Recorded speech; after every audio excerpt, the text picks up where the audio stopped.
Okay, so today we're going to continue to work with literary themes. The essential question is going to be the same today. So we're still looking at how do I determine the theme of a text and then write an objective summary. So yesterday you got an opportunity to learn about theme, about how to find the theme. You filled out a flyer for your notes that gives you those couple of steps or those couple of questions to ask yourself after you've read a text that help you to then be able to figure out some sort of a theme or message that the author wants us to get from a text. So we're going to look at the theme in the following two stories by Aesop. So I'm going to kind of model this for you so that you have an idea of when you are actually doing your practice here today, that you're going to be able to go in and read and try to figure out what that message the author is trying to give us. So the first fable is called The Fox and the Crow. A fox once saw a crow fly off with a piece of cheese in its beak and settle on a branch of a tree. "That's for me, as I am a fox," said Master Reynard, and he walked up to the foot of the tree. "Good day, Madam Crow," he cried. "How well you are looking today! How glossy your feathers! How bright your eye! I feel sure your voice must surpass that of the other birds, just as your figure does. Let me hear but one song from you, that I may greet you as the Queen of Birds." The crow lifted up her head and began to caw her best, but the moment she opened her mouth, the piece of cheese fell to the ground, only to be snapped up by Master Fox. "That will do," he said. "That was all I wanted. In exchange for your cheese, I will give you a piece of advice for the future." So this is where, in typical Aesop's fables, the theme is actually printed, all right? So it would be explicit theme. I've left it off of this fable so that I can kind of walk through how you can figure this out for yourself. So the first step is, of course, to ask yourself what type of conflict is present. So this is a man versus man conflict, animal versus animal, really, but character versus character, okay? So it's fox versus crow, all right? Fox wants crow's cheese and doesn't have it. That is the whole problem, okay? He says, "That's for me, as I am fox," when he sees the cheese, okay? So that is the big conflict. So the second question that we can ask ourselves is, what caused the character to change? Well, there's really no character change here, or very little. The fox is sly, as he gives Crow lots of compliments in order to get her to drop her cheese. So then we need to ask ourselves what the author wants us to learn, all right? So thinking about the conflict, okay? Thinking about what we should, putting yourself into the crow's shoes, right? So what can we learn from Crow? Well, Crow lost her cheese because she listened to the fox being all sly and laying it on pretty thick. So basically, it's do not believe everything that you hear, right? So he was really feeding her a line of compliments in order to get her to drop the cheese. So don't believe everything you hear, because people may have ulterior motives in mind, okay? So that is one example. So let's look at a second example.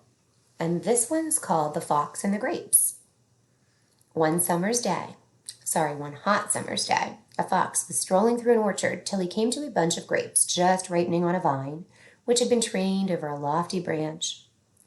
"Just a thing to quench my thirst," said he. Drawing back a few paces, he took a run and a jump and just missed the bunch. Turning round again with a 1, 2, 3, he jumped up, but with no greater success. Again and again he tried after the tempting morsel, but at last he had to give it up and walked away with his nose in the air, saying, "I am sure that they are sour." Okay, so this is also about a fox, but it's a little bit different in the fact that this conflict isn't between Fox and another character.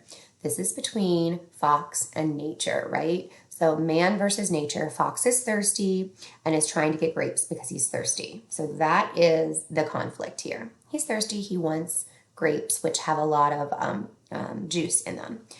So the conflict never does get resolved because Mr. Fox gives up and says they must be sour, even though he really doesn't know that they are, okay?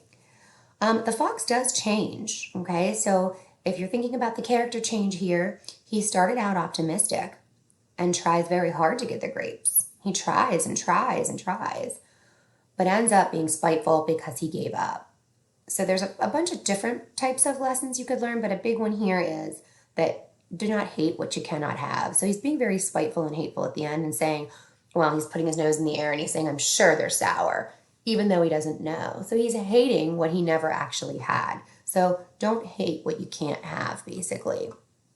And says it's easy to hate what you cannot have. Okay, that's what it actually says at the end of that fable. All right. So hopefully by going through and listening to me read through a couple of short passages, talking through that thought process and asking those questions that you should be asking yourself when you're trying to figure out what the author's message is or what you could learn, okay, that will help you in order to complete your practice today. All right, so let's take a look here.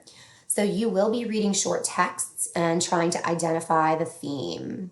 I am going to say that in the Schoology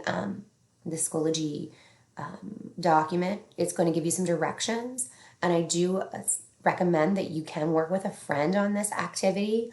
This is practice. You can work with a friend, you can work with a family member, a classmate. I just ask that you are safe when you do that. Do it by phone. You can read the passages, take turns, and discuss, possible themes, asking those questions to yourself. Again, working with someone in your family. This is where I definitely think that you can benefit from hearing others' opinions. Because remember, we talked about theme and how somebody might get a certain message from a passage and a different person might get a different message. And I can't really say that it's wrong as long as the support is there in the passage for that message.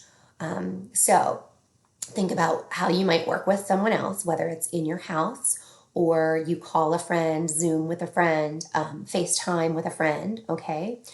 Just like I said, please be safe while you're doing that, okay? Think about, making sure that you're not actually physically meeting up or anything like that, okay?